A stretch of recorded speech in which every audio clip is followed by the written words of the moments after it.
ఇక్కడ మా పరిస్థితి ఎంత దారుణంగా ఉందంటే డ్రైనేజ్ మీద నుంచి వెళ్లాల్సి వస్తుంది. మాకు ఇక్కడ మా గల్లీ వాళ్ళందరూ అడుగుతున్నారు, మీరు మాజీ వార్డ్ నెంబర్ అయ్యి ఉండి మీ గల్లీ ఇలాగే ఉంటుందా, మీరు ఇలాగే ఉంటారా, అది ఇది అని చెప్పి నన్ను నిలదీస్తారు. ఇది వరకు మాకు గ్రామ పంచాయతీ ఉన్నప్పుడు నేను కంప్లైంట్ చేస్తే ఖచ్చితంగా వచ్చి వెంటనే 1 or 2 డేస్లో మాకు యాక్షన్ తీసుకునేవాళ్ళు.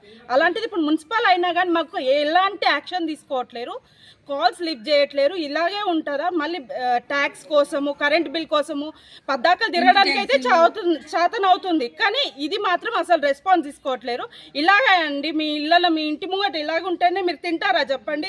చిన్న చిన్న పిల్లలు ఉన్నారు, ఇలా ఇక్కడ నుంచి ఎలా పోతాం ఎలా వస్తాం? మీకు ఏమన్నా అసలు ఆలోచన ఉందా అండి?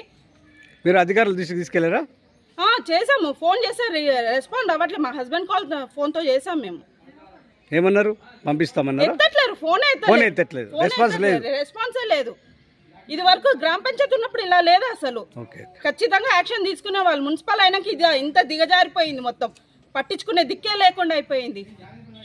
ఈ అధికారులు ఉండేంది లేక అవసరం ఏముంది? ఈ అధికారులు మాకు ఇంకా పెద్ద వాసన వస్తుందని చెప్పి అంతే అండి.